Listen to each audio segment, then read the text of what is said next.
You know, when Maria and I were kind of talking about different sessions for the conference and what would be most beneficial, we really want to make sure we are really inclusive of everyone. Everyone's kind of going through this journey together, no matter affected, unaffected, we're all here together. And so one of the things we were really talking about was mindfulness and really kind of recentering ourselves. Like, life is chaotic, right? And everything's a little bit, there's so much chaos. And when Robin was kind of talking to us about her program that she runs at the University of Alabama, Birmingham, I said that right? Yes. We brought her in, and so she started sharing a little bit about what she does. So today she's going to kind of walk us through what mindfulness is, some strategies we can take home with us, and then also some additional resources. We do want to leave time for questions and answers. So yeah, kick us off. Thanks so much, Robin.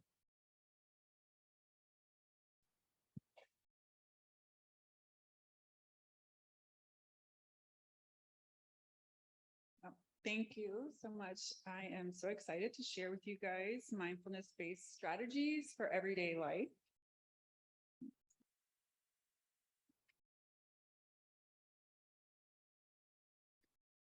Okay, so first, Jessica asked me to introduce myself and sort of share why I'm doing this. So by day, I am a professor of health behavior and conduct research on mental health and disability health promotion. And I feel so very blessed to be able to do that, what I love.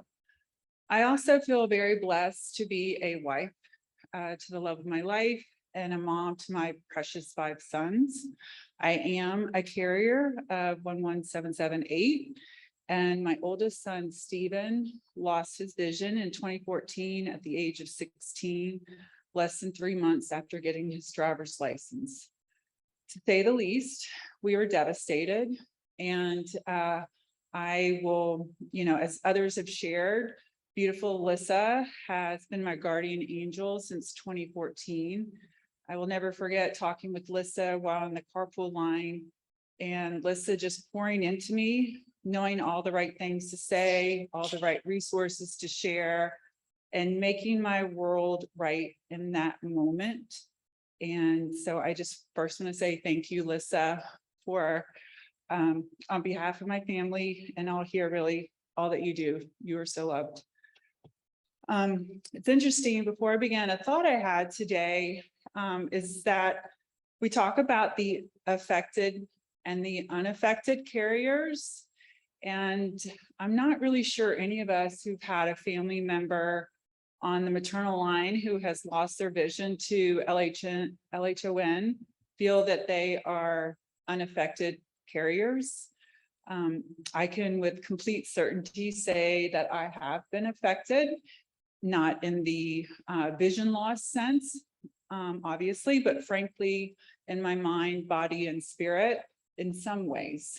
And so this talk is really for all of us, those of us who have lost our vision to LHON, those who are carriers, those who are family members, friends, providers, clinicians, really anyone, how we can embrace mindfulness-based strategies to cope with diagnosis and beyond, and really just ways of enjoying our life. So first, I thought that it would be fun to start with a little mindfulness practice. And we're going to start off so with a little brief practice that includes some basic elements of mindfulness. We're going to play a little bit of piano music in the background just to kind of set the mood. So let's just, if you wish to participate, you're free to observe or simply relax for these few minutes. Also remember, there's really no such thing as being good or bad at mindfulness. The goal is just to be open to whatever you experience that you have. So to begin, really let's sit and just adjust your posture so that your back is straight, if possible, not leaning forward, not putting too much weight on the back of the chair. See that your head is straight, facing directly forward. Have your feet squarely on the floor. At this point, if you feel comfortable doing so, you can close your eyes. If not, it's okay. Just relax your gaze on however it feels comfortable.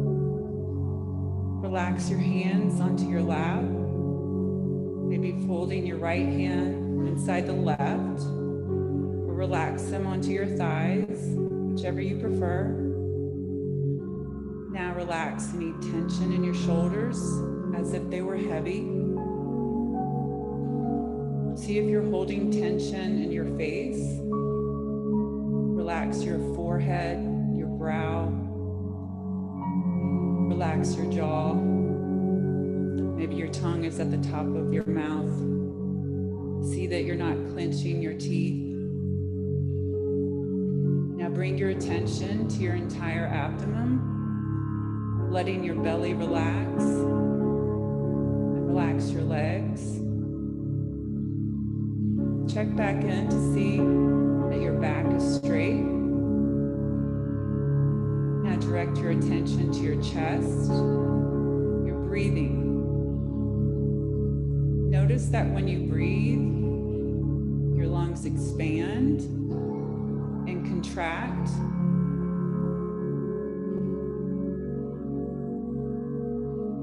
Don't try to change anything, just observe your breathing. For the next 5 or 6 breath cycles, try to deeply focus just on your breath, just as it is.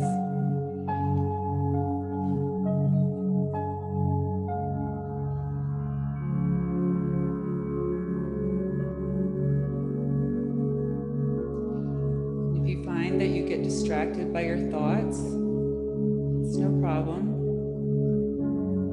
Simply bring your attention back to your breath.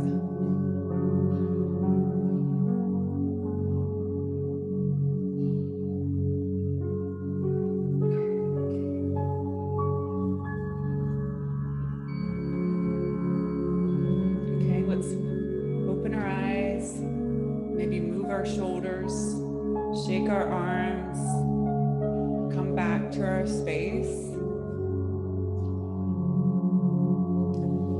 I hope that you all had a moment maybe of being mindful, aware of this moment, appreciating. For me, I was appreciating really just this opportunity to share with you, to be in your presence.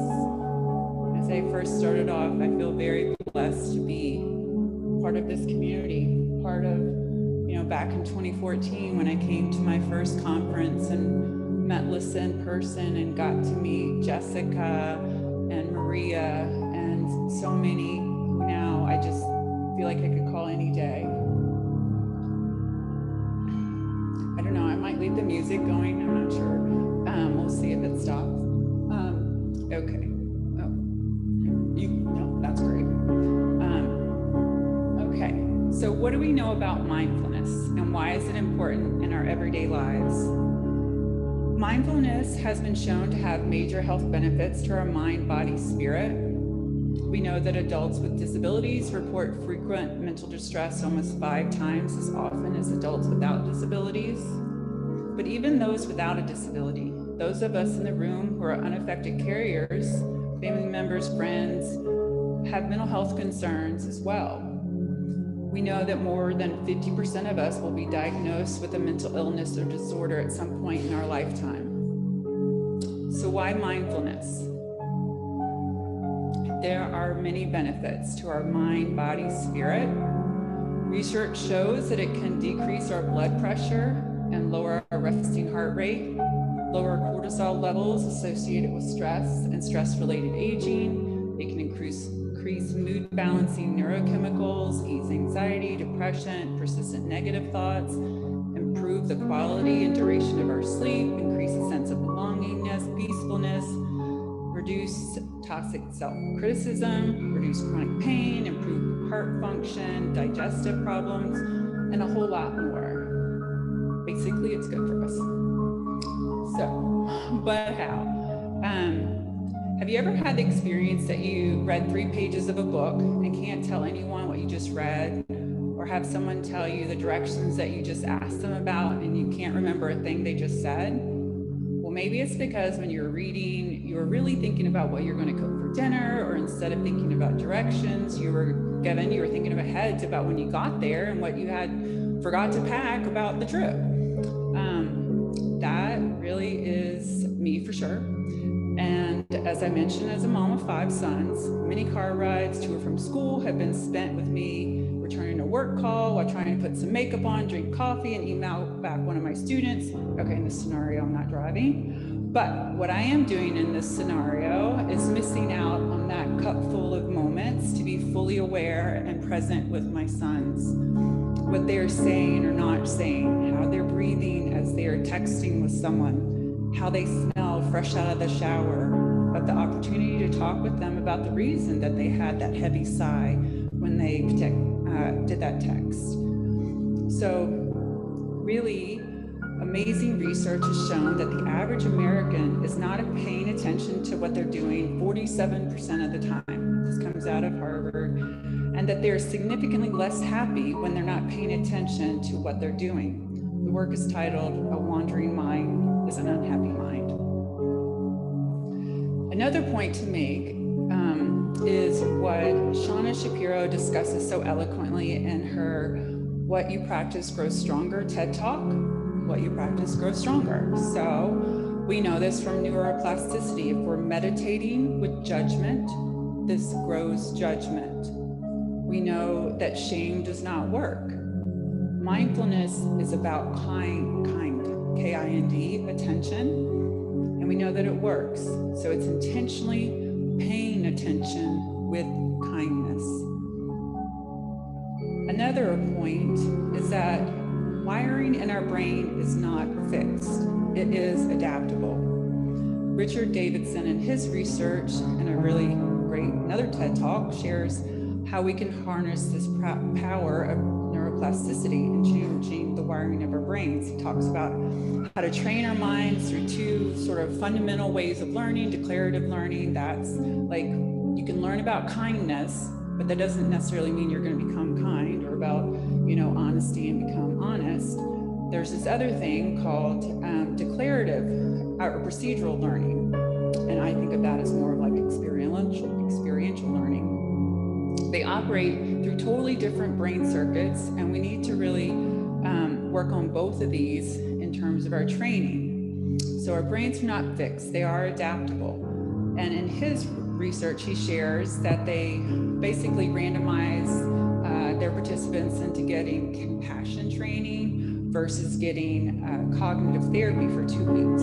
And they took MRI scans before and after. And essentially what they showed is just after 7 hours of practice over the course of these 2 weeks, that their brains can change in a remarkably rapid period of time, and in the ways that we need to in order to strengthen how we think.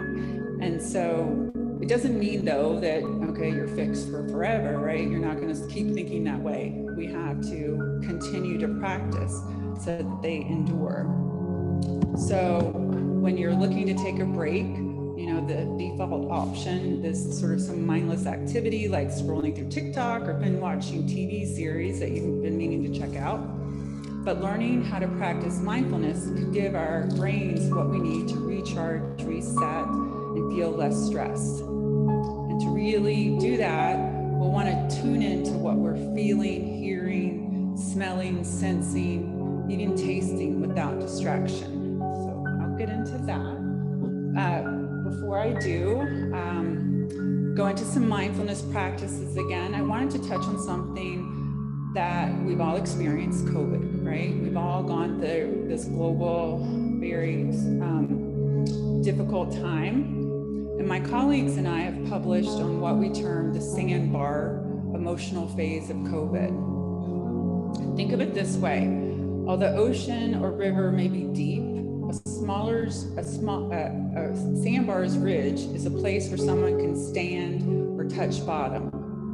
For COVID-19, touching bottom might represent an opportunity to reset and reflect, a slowing of sort of decisions that we need to make or what we might need to do.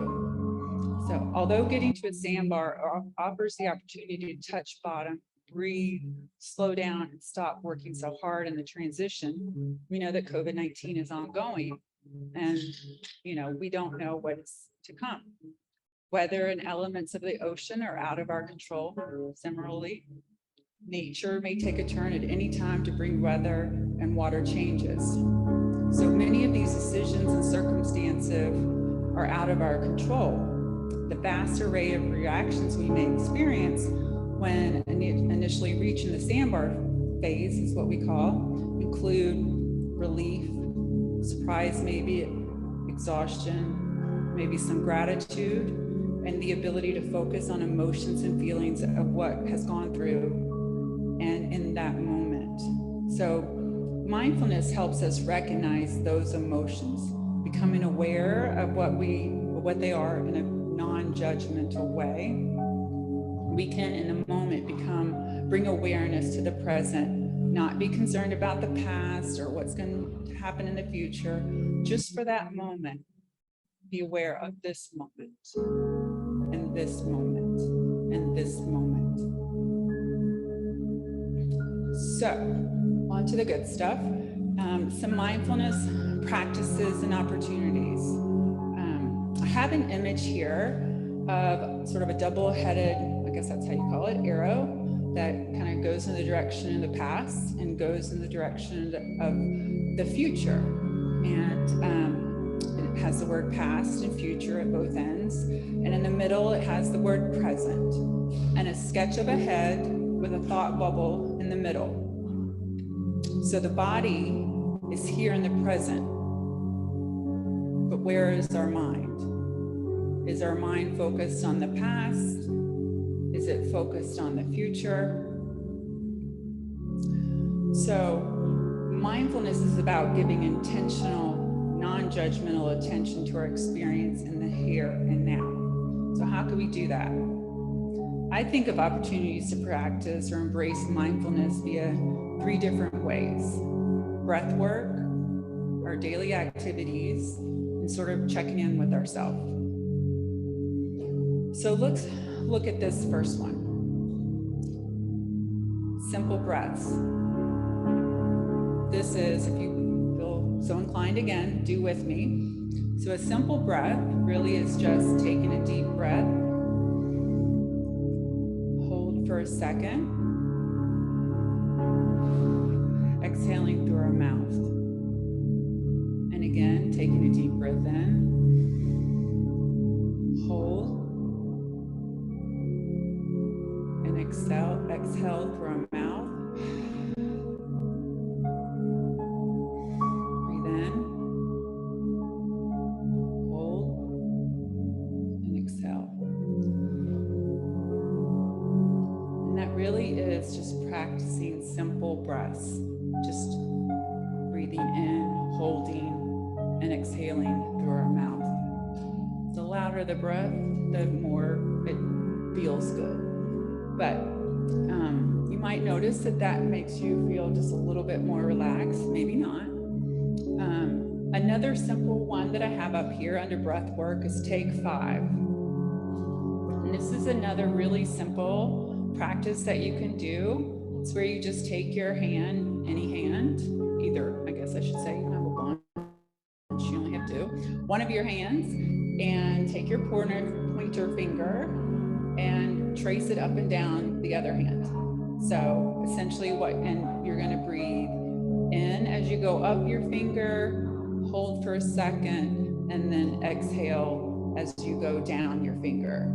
So it'll look like this, and well, I'll talk you through it. So you take your hand, and you can do this either in your mind or physically do this. There's research out there too that talks about how visually doing things rather than physically doing them can still have the same benefits. So I encourage you to do it whatever way feels good to you.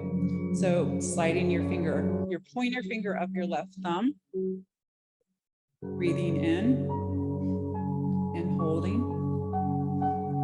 And as you slide down, exhaling through your mouth,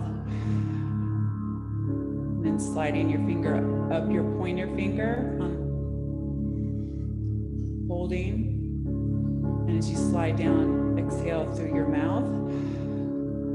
And then doing that through each of your fingers.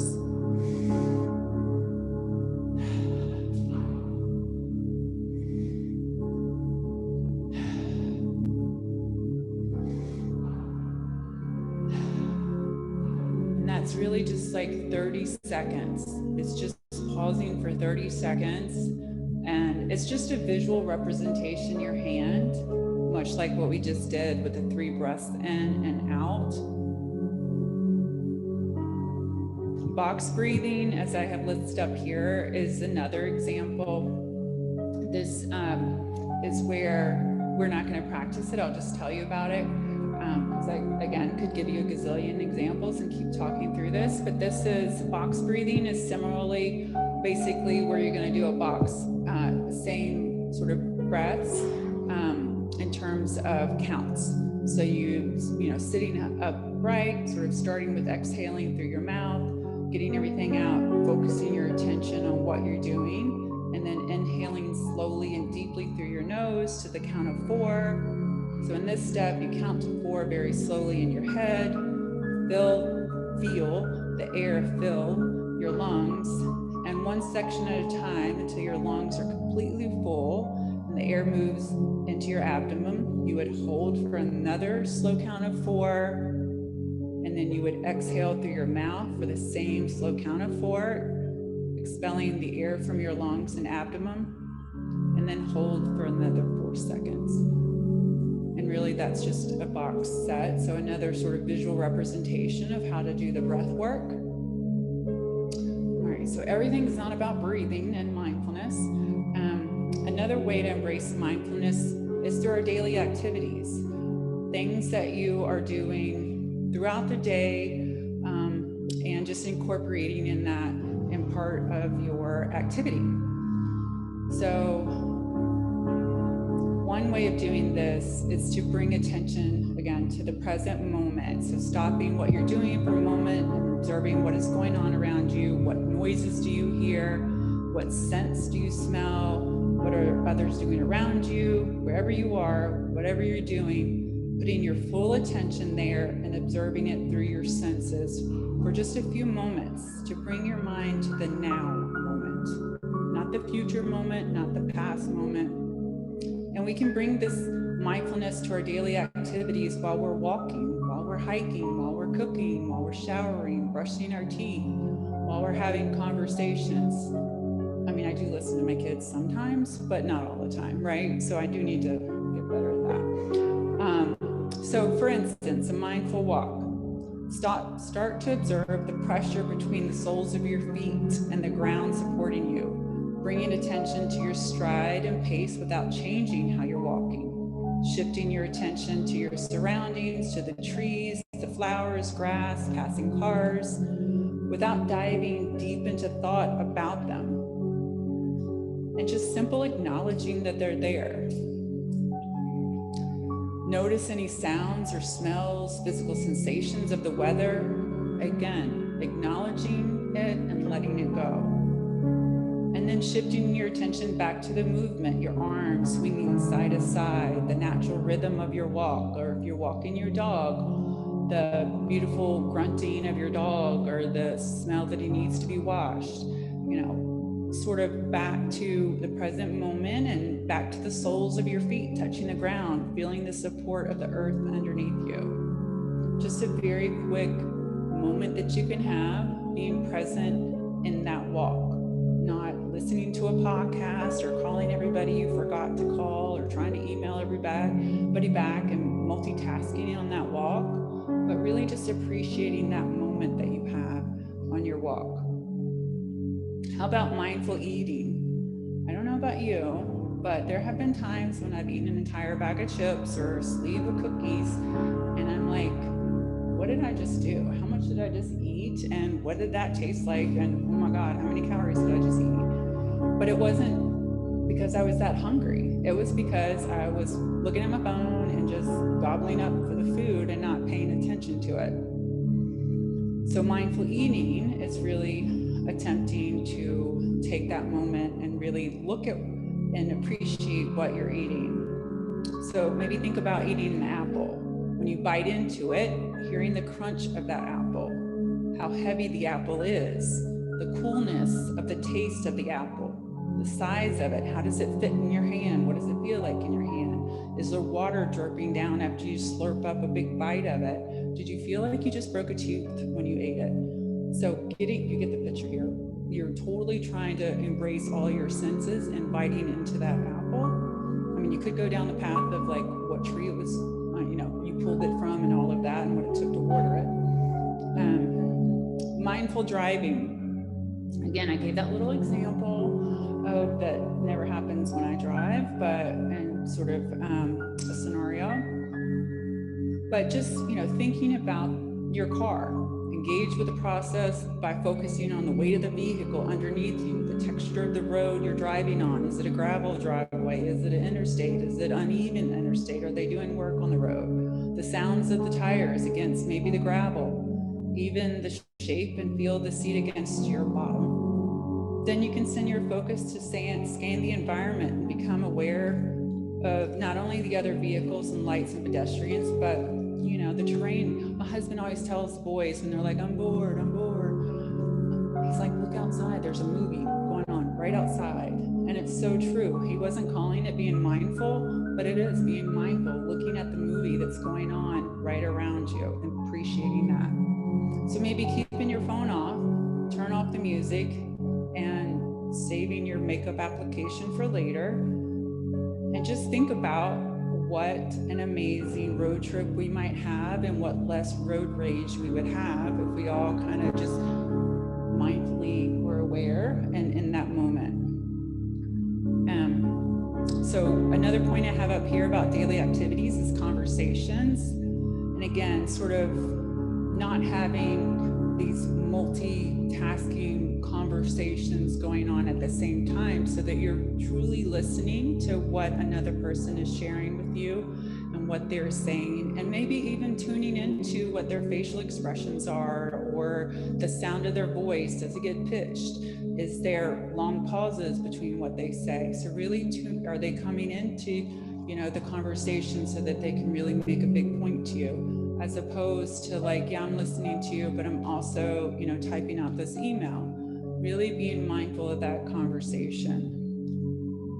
The last little bucket of ones that I will discuss are what I call checking in with yourself. And the first one up here has the acronym HALT. And so sometimes being mindful of yourself is kind of doing that check-in. So thinking how you are. HALT stands for hunger, anger, angry, loneliness, and tiredness. So is what is going on for you right now? Is it that your stomach's rumbling, or you forgot to eat today and it's 6 p.m.? Is it that you're really having these feelings that are going on that you hadn't really tuned into? Have you been isolating yourself from your work, your family, and you're noticing that that's happening for you? Are you just exhausted and tired? I mean, this also kind of reminds me of what to do when I had, I have 5 sons, what was going on with them, kind of went through the list of what's going on with my baby so I can make sure I tune to his needs. Well, the same thing for yourself, tuning into your needs. The next one on here is STOP, and that stands for stop, for the S. The T is for take a breath, the O is for observe, and the P is for proceed. So when you find yourself sort of lost in rumination, stress, or anxiety, use stop to check in with yourself. Notice what your mind is focusing on and trying to reground yourself to the present, and then proceed from there. The last one I have on here is what if to what is. So again, often our minds are creating sort of a story in our mind about what if this happens? What if I get rejected? What if I don't do well? What if I come up here and screw up this presentation, right? So there's so many what ifs that we can have in our mind. And often this sort of negative rumination about the future or what happened in the past, because I really said something stupid last night at dinner, is gonna be very paralyzing and create great stress for you. And if you can come back to what's happening. So try to see if you can, in this example, shift your what if to what is. So as I'm having those thoughts, let me just bring myself back to the present. You know, I'm feeling my feet on the floor right now. One of them's actually kind of hurting. Notice what you can see around you, or what you can sense around you. What can you hear? It's the part of just regrounding yourself right now. So it's a little graphic that I first started out with. It's about staying present in the moment, not sort of going back to the past or going towards the future. Obviously, we can't go and do this all the time, but it's really different practices that we can do. And as I mentioned, we can really rewire our brain to, have all these physical and mental health benefits. Just doing it a little bit at a time, 3 minutes a day would be super if you could. And who doesn't brush their teeth for 3 minutes a day? Maybe not my son. All right, so tips for practicing this mindfulness. I just wanted to put a few out here, and so really just try it out first, I would recommend, and hopefully a couple of these came up for you, of our tips of just breath work as ways, very simple ways to do that. And some you may like better than others, and that is okay. And then incorporating them, if possible, into your daily life, so that they're not something you have to do, but something you get to do, or something that they just are. And as I mentioned, we all hopefully brush our teeth. All right, bookends. I find this a really great way to start in my day, practicing mindfulness. A simple mindful stretch before I get out of the bed, a moment of I am here, I am thankful, I am blessed. Then in the end of the night, doing something similar. And then the next point here is the importance of mornings. So for me, the importance of mornings is real. I cannot tell you how I used to have this sort of fire alarm every single morning before we got out of the house. My alarm goes off, I run upstairs, I get the boys, I'm like shaking them, okay, it's time to get up, let's go, let's go, let's go. And, we get in the car, I'm throwing bagels to the back, I'm reminding them of this thing that they studied for last night, and that tonight my heart is racing right now just saying these things, and then the practice that we have. And so they pull up to school and their teacher says something to them, or I get to the office and a colleague says something to me.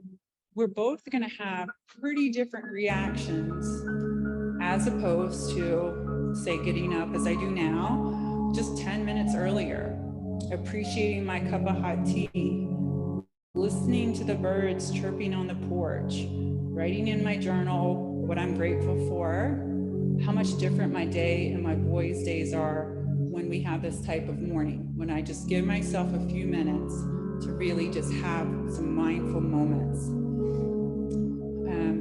Other point here, tip, being judgment-free. Again, mindfulness is not about judging those thoughts. It's just noticing that they are there and allowing them to pass. Because again, if we have judgmental thoughts and continue focusing on those judgmental thoughts, it's going to continue to grow those judgmental thoughts. Robin? Yep. I do have to share that this has all been fantastic. What resources can you kind of share with us pretty quickly? We are right at time. Yeah. So if you could share with us like a quick resources, and just so everybody can kind of take this with them down the.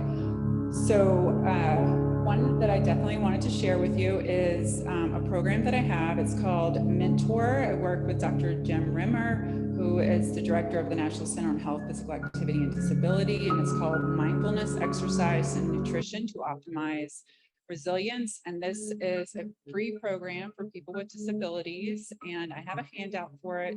I have at the end a little QR code that you can scan and be able to download all of this.